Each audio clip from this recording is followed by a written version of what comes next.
Hello, my name is Raju. Welcome to my Crick inform. రేపు జరగబోయే second ODI match రాయ్పూర్లో జరుగుతుంది. ఎంతవరకు రాయ్పూర్ ఒకే ఒక్క ఓడిఐ మ్యాచ్, అది కూడా 2023లో ఇండియా వర్సెస్ న్యూజిలాండ్ ఒక్క మ్యాచ్ని మాత్రమే పోస్ట్ చేయడం జరిగింది. ఆ మ్యాచ్లో న్యూజిలాండ్ 108 రన్స్కి ఆల్అవుట్ అవ్వడం జరిగింది. ఆ మ్యాచ్లో ఇండియా 111 రన్స్ కొట్టి విజయం సాధించింది.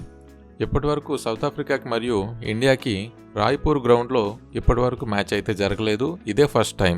రేపు జరగబోయే మ్యాచ్లో పిచ్ కండిషన్ ఎలాగుందో చూద్దాం. రాయ్పూర్ గ్రౌండ్లో ఫస్ట్ బౌలింగ్లో ఫేసర్స్కి స్టార్టింగ్లో చాలా బాగా బౌలింగ్ పడుతుందండి. అలాగే మ్యాచ్ ప్రోగ్రెస్ అయ్యే కొద్దీ స్పిన్నర్స్కి హెల్ప్ అవుతుంది.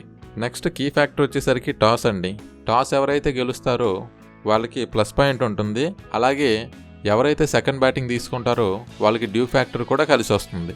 రేపు జరగబోయే మ్యాచ్కి రెయిన్ పడే అవకాశం ఏమైనా ఉందా అంటే, రేపు జరగబోయే రాయ్పూర్ మ్యాచ్లో వర్ష ప్రభావం అనేది ఎటువంటి అవకాశం లేదండి. అలాగే రేపు క్లియర్ స్కై అనేది ఉండడం జరుగుతుంది. రేపు జరగబోయే మ్యాచ్లో ఏ ప్లేయర్స్ కీలకంగా మారనున్నారో ఇప్పుడు చూద్దాం. విరాట్ కోహ్లీ లాస్ట్ మ్యాచ్లో సెంచరీ కొట్టారు. అదే ఫామ్ని రేపు జరగబోయే మ్యాచ్లో కూడా కంటిన్యూ చేస్తే ఖచ్చితంగా సెంచరీ కానీ డబుల్ సెంచరీ కానీ పక్కా అనే విధంగా ఉంది. అలాగే హిట్ మ్యాన్ రోహిత్ శర్మ తాను సెంచరీని మిస్ చేసుకున్నాడు. అదే సెంచరీని ఇప్పుడు కంటిన్యూ చేస్తే సూపర్గా ఉంటుంది. ఇంకో ప్లేయర్ గురించి చూసుకుంటే కేఎల్ రాహుల్ మొన్న మ్యాచ్లో బాగానే ఆడారు. కాకపోతే తన స్ట్రైక్ రేట్ వచ్చేసరికి చాలా తక్కువగా ఉందండి. కోహ్లీ అంత స్పీడ్గా ఆడుతున్నప్పుడు కేఎల్ రాహుల్ మాత్రం కొంచెం స్లోగా స్టడీగా ఆడాడు. కానీ కోహ్లీ ఎప్పుడైతే అవుట్ అయ్యాడో తను స్పీడ్గా ఆడదామనే క్రమంలో కొంత రన్స్ కొట్టి అవుట్ అయిపోయాడు. స్టార్టింగ్లోనే తను స్పీడ్గా ఆడుంటే మరింత రన్స్ స్కోర్ బోర్డుకి యాడ్ అయ్యే అవకాశం ఉండేది. ఈ మ్యాచ్లో అయినా కొంచెం స్పీడ్గా ఆడతారేమో చూద్దాం. అలాగే బౌలర్స్ విషయానికి వస్తే హర్షదీప్ సింగ్ చాలా మంచి ఫామ్లో ఉన్నాడండి. ఇంతకుముందు జరిగిన 5 మ్యాచ్ల్లో ఆయన 15 వికెట్లు అనేది తీయడం జరిగింది. ఈ మ్యాచ్లో కూడా మంచిగా వికెట్స్ తీస్తారని ఆశిద్దాం. అలాగే సౌత్ ఆఫ్రికా ప్లేయర్స్ చూసుకున్నట్లయితే రేపటి మ్యాచ్లో టెంబా బౌమా గారు ఒకవేళ ఆడుతున్నట్లయితే ఆయన కెప్టెన్సీ వాళ్ళ టీంకి ప్లస్ అయ్యే అవకాశం ఉంది. మొన్న జరిగిన మ్యాచ్లో మార్కో యాన్సన్స్ చాలా బాగా ఆడారండి. అదే ఫామ్ని రేపు కంటిన్యూ చేస్తే గనక ఇండియా ముందు భారీ స్కోర్ ఉంచే అవకాశం ఉంది. డికాక్ కూడా చాలా మంచి ఫామ్లో ఉన్నారు. వీళ్ళందరూ గనక ఫామ్లోకి వస్తే మాత్రం రేపు మంచి స్కోర్ వచ్చే అవకాశం ఉంది.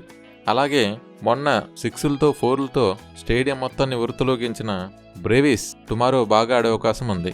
సో సౌత్ ఆఫ్రికా నుంచి ఈ ప్లేయర్స్ అయితే టాపిక్గా ఉన్నారు. మీరు ఏ ప్లేయర్ బాగా ఆడతారో కింద కామెంట్ చేయండి. సెలక్షన్లో ఎటువంటి మార్పు అయినా జరిగే అవకాశం ఉందా అంటే చెప్పలేమండి. ఒకవేళ జరిగితే జరగచ్చు. మొన్న మ్యాచ్లో రుతురాజ్ని 4th ప్లేస్లో ఆడించడం జరిగింది. కానీ ఇండియాకి అతని వల్ల ఏం కలిసి రాలేదు. తాను తొందరగా అవుట్ అయిపోవడం జరిగింది.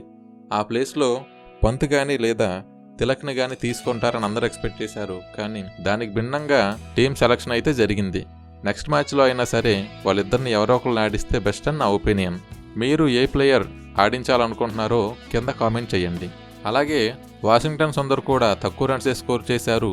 అలాగే 1 వికెట్ మాత్రమే తీయడం జరిగింది. అశ్విన్ గారు నిన్న ఒక స్టేట్మెంట్ అనేది చేయడం జరిగిందండి. హార్దిక్ పాండ్యా లేని లోటుని నితీష్ రెడ్డి తీర్చగలడు. అలాంటి ప్లేయర్ని ఫస్ట్ ఓడిఐ మ్యాచ్లో ఎందుకు తీసుకోలేదు? ఆయన రికార్డు బాగానే ఉంది. అలాంటి ఆటగాడిని తీసుకోకుండా వాషింగ్టన్ సుందర్ని తీసుకోవడం పట్ల ఆయన ఆశ్చర్యం వ్యక్తం చేశారు. అశ్విన్ చేసిన వ్యాఖ్యలను మీరు సమర్థిస్తారా లేదా మీరేమనుకుంటున్నారో కింద కామెంట్ చేసి తెలియజేయగలరు. అలాగే మొన్న ఇండియా మ్యాచ్ కూడా విరాట్ కోహ్లీ చేసిన సెంచరీ కానీ లేదా రోహిత్ శర్మ చేసిన హాఫ్ సెంచరీ కానీ అలాగే కేఎల్ రాహుల్ చేసిన కొన్ని రన్స్ తప్ప మిగతా ప్లేయర్స్ అందరూ అంతగా స్కోర్ అనేది కొట్టలేదు. సో ఈ ప్లేయర్సే కీ రోల్గా వ్యవహరించారు. అదే మ్యాచ్లో వాళ్ళు కనుక స్కోర్ చేయకపోయి ఉంటే ఇండియా ఖచ్చితంగా ఓడిపోయే సిచ్యువేషన్కి వచ్చేది. కాబట్టి సెలక్షన్ టీం మరింత మెరుగైన ఆటగాళ్లను సెలెక్ట్ చేయాలని భావిద్దాం. ఈసారి సెలక్షన్లో మంచి టీం కనుక తీసుకోకపోతే మ్యాచ్ అనేది 50-50 ఛాన్స్ లాగే ఉంటుంది. ఎందుకంటే ఇప్పటి వరకు రాయ్పూర్లో జరిగిన ఓడిఐ మ్యాచ్లో 108 రన్స్ మాత్రమే హయ్యెస్ట్ ఫస్ట్ బ్యాటింగ్ చేసిన వాళ్ళు మాత్రమే కొట్టిన రన్స్ అండి. అలాగే దాన్ని చేసిన రన్స్ కూడా 111 మాత్రమేనండి. సో దాన్ని దృష్టిలో పెట్టుకొని మంచి టీంని సెలెక్ట్ చేస్తారని భావిద్దాం. నెక్స్ట్ జరగబోయే మ్యాచ్లో ఏ ప్లేయర్స్ని సెలక్షన్ లిస్టులో యాడ్ చేస్తారు మరియు ఏ ప్లేయర్స్ని సెలక్షన్ లిస్టులో నుంచి బయట పెడతారు, ఏ ప్లేయర్స్ ప్లేయింగ్ 11లో ఆడతారో మీరు గెస్ చేసి కామెంట్ చేయండి. అలాగే మీరు ఇండియన్ కోచ్ అయితే గనక ఏ ప్లేయర్ని ఆడిస్తారో కింద కామెంట్ చేయండి. అలాగే India versus south Africa second ODI రేపు 1:30కి మ్యాచ్ స్టార్ట్ అవుతుందండి.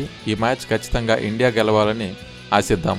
ఈ మ్యాచ్ జియో హాట్స్టార్ మరియు స్టార్ స్పోర్ట్స్ నెట్వర్క్లో ప్రసారం అవుతుంది. మీరు ఖచ్చితంగా మ్యాచ్ చూసి మన ఇండియాకి సపోర్ట్ చేయాలని కోరుకుంటున్నాను.